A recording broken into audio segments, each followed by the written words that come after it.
सरकार में आई है 1947 से कांग्रेस की सोच है कि आला जात और दौलतमंद नहीं, ये देश सबका है, इसमें सबको मसावी हक मिलना चाहिए। इसीलिए दलितों को, आदिवासियों को जो हक दिया गया था आज सुप्रीम कोर्ट के जरिए निकाल दिया जा रहा है। आज अदालतों को इस्तेमाल किया जा रहा है। अदालतें भी ऐसे अजीब फैसले कर रहे हैं। अगर आप देखेंगे कि रोज अब हमारे आंध्र प्रदेश कोर्ट में आरटीसी के अंदर ऐसा होप दिलाए कि आ रहा जजमेंट देखे तो खुश खत्म। यानी जजेस भी ऐसा हो गया है कि गरीबों के बारे में अब हमको मिलके लड़ना है। अब केसीआर का बात सोचिए, केसीआर ने कहा था कि मैंने 4 महीने में मुस्लिम रिजर्वेशन, 4 महीने तो चले गए, 6 साल हो गया।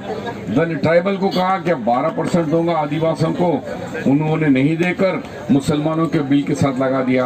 जबकि कॉन्स्टिट्यूशन ये कह रहा है आपका उनके पॉपुलेशन पे यही एग्जीक्यूटिव ऑर्डर के जरिए भी, जो तुम जी ने कहा एग्जीक्यूटिव ऑर्डर के जरिए उनको 10 से 12% दे सकते थे, नहीं देकर उनको गोल घुमाने के लिए उनके कान में बीड़ी लगाकर ये बिल दिल्ली को भिजा दिए। दिल्ली से 3 दफा का लेटर आया कि केसीआर जी आप किस बेस पे बढ़ाना चाह रहे हो उसे तो बताओ। वो अभी तक जवाब भी नहीं देता केसीआर। तो ये ना 12% मुसलमान का, ना 4% है, ना पंचायत राज इलेक्शन के अंदर आपने देखा कि किधर 33 से 22% आ गया, लेकिन हम लोग खामोश हो गए। हमारे बीसी भाइयों से ये कितना नुकसान हो गया।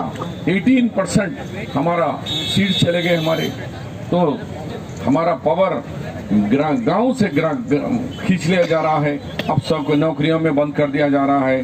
तो इससे हमको मुत्तहदा तौर पर लड़ना है। अब देश को बांटने के लिए ये CAA लेके आए, सारे देश में कह रहे हैं कि भाई गरीब लोग मर रहे हैं, बंद हो रही है, ऑटो इंडस्ट्री बंद हो रही है, इधर ध्यान दो। नहीं नहीं नहीं नहीं, हमको CAA होना है, हमको NRC होना है, हमको NPR होना है। और केसीआर साहब कहा कि मैं 2 दिन में दूंगा, मुस्लिम उलमा के साथ कहा, लेकिन वो 2 दिन भी चले गए, 3 महीने हो गए। उन्होंने कल कह रहा है कि मैं असेंबली में दूंगा। तो इस तरीके से केसीआर साहब हमेशा SC ST BC माइनॉरिटी के दुश्मन नंबर 1 है।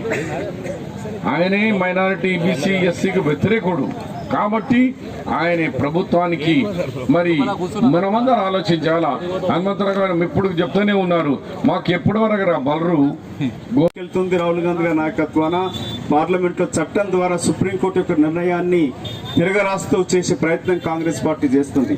కానీ అన్నిటికన్నా ముఖ్యంగా ఇవాళ తెలంగాణ ప్రాంతంలో లేకుండా ఇవాళ అన్యాయం ఏంటంటే ప్రతిపక్ష పార్టీకి సభ పెట్టుకోవడానికి కూడా పోలీస్ వ్యవస్థ। సభకు నమస్కారం। సభాధ్యక్షులకు, PCC అధ్యక్షులకు ఒక్కొక్కటిగా రాజ్యాంగానికి వ్యతిరేకంగా పనిచేసుకుంటూ కేవలం ఉద్దేశంతో ఈరోజు కోర్టులను, ఎలక్షన్ కమిషన్ను అన్ని బాడీస్ మేనేజ్ చేసి ఒక్కొక్కటిగా చేసిన ప్రయత్నాల్లో భాగంగానే ఈరోజు SC ST రిజర్వేషన్ సంబంధించిన అంశాలను చెప్పక తప్పదు। ఈరోజు కేవలము దీంతో ఇక్కడ ఉత్తరాఖండ్ రాష్ట్ర ప్రభుత్వం బీజేపీ ఏదైతే ఉందో పబ్లిక్ గా మీడియా ద్వారా ఈ దేశ ప్రజలకు ఆ తీర్పులు గాని, ఆ అబ్జర్వేషన్లు గాని ఆహ్వానించిన సంగతిని తీస్తే బీజేపీ ప్రభుత్వ పాలనకు, బీజేపీ ప్రభుత్వ పెద్దల ఆలోచన మేరకు కొన్ని వ్యాఖ్యలు ఈ మధ్య అనేక సందర్భాల్లో వాళ్ళు చేయడం మనం చూస్తూ ఉన్నాం। ఈరోజు సుప్రీంకోర్టు చెప్పిందని కాదు, కానీ బీజేపీ ప్రభుత్వంలో ఉండే పెద్దల సూచన మనందరం కూడా కలిసి ఏ వర్గాలకైతే పోరాటం చేస్తున్నామో, ఏ వర్గాల అభివృద్ధి కొరకైతే కాంగ్రెస్ పార్టీ పాటుపడిందో, ఏ వర్గాల కొరకైతే ఈ రానికి వ్యతిరేకంగా పోరాటం చేయాల్సిన అవసరం వచ్చింది, దీన్ని ప్రతి ఒక్కరం కూడా బాధ్యతాయుతంగా తీసుకొని చేస్తామని చెప్తూ మరొకసారి మీడియా మిత్రులతో धरना चौक इंदिरा पार्क पर तेलंगाना प्रदेश कांग्रेस कमेटी की जानिब से SC ST BC minority reservation से उसकी बर्खास्तगी के लिए जिस तरह से बीजेपी गवर्नमेंट जो तासुब बरत रही है और जिस तरह से ये लोग रिजर्वेशन को ख़त्म करने के लिए जो बाबा साहब भीमराव अंबेडकर ने तमाम तबकात को फराहम किए हैं दस्तूर हिंद में, उसके खात्मे के लिए एक बहुत बड़ी साजिश हो रही है। इसमें वोट को भी जिस तरह से अभी फैसला आया है सुप्रीम कोर्ट से, ये सारे के सारे खेल है, इसके पीछे बहुत बड़ी साजिश है।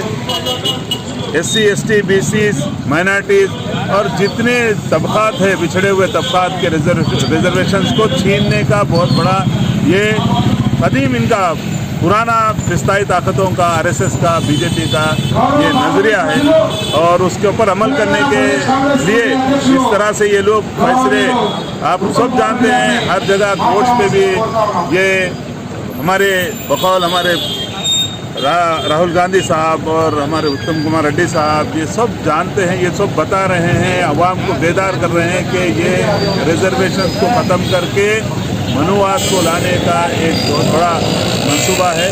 उसके ख़िलाफ़ आज जो एहतजाज तमाम तबकात की जानिब से यहाँ कांग्रेस पार्टी के ज़ेरे निगरानी ये जो हो रहा है SC, ST, BCs यहाँ तमाम तबकात मौजूद है, ये यहाँ से हम ये आवाज़ देना चाहते हैं कि ये जो तहफ़्फ़ुज़ात रिजर्वेशंस जो दस्तूर हिंद में फराहम किए गए उसके ऊपर कोई आँच ना आए। चंद लोग आज ये इक़्तिदार में हैं फिर कल चले जाएंगे, लेकिन इसका मतलब ये नहीं है कि जो दस्तूर हिंद में तमाम तबकात को रिजर्वेशंस दिए गए हैं उसको छीन लिया जाए। आप जो BJP के ज़रिए से RSS के जो मंसूबे है उस पर अमल करने की जो कोशिश की जा रही है, हम इसके खिलाफ एहतजाज करते हैं और इसको रद्द करने के लिए हम मुतालबा करते हैं। और कांग्रेस पार्टी की जानिब से हम ये चूँकि एक काल आने वाला है, चलो दिल्ली, इससे घबरा कर आज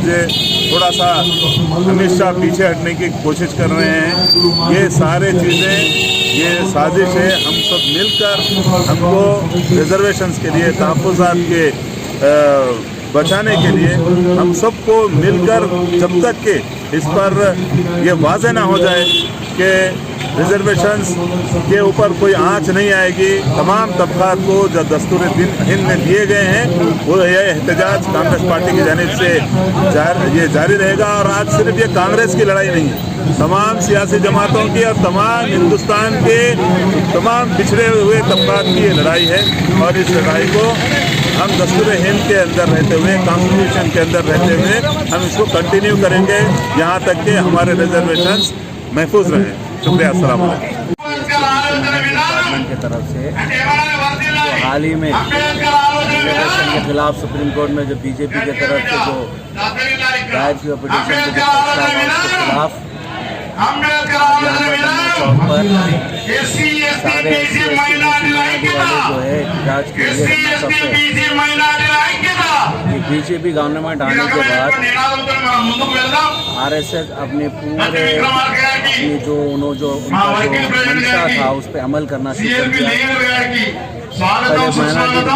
पहले माइनॉरिटी को NRC के ज़रिए जो है परेशान किया गया और अब SC, ST को परेशान किया जा रहा है। RSS जो चाहती है कि माइनॉरिटी जो मुल्क के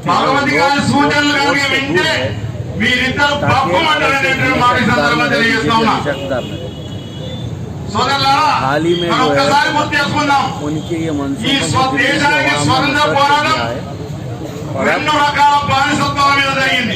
हिंदुस्तान के सारे सेकुलर लोग उनके खिलाफ खड़े हो गए हैं। उसी चौक पर एक धरना पूरे डिपार्टमेंट के लोग और नेशनल पॉलिसी से उसके खिलाफ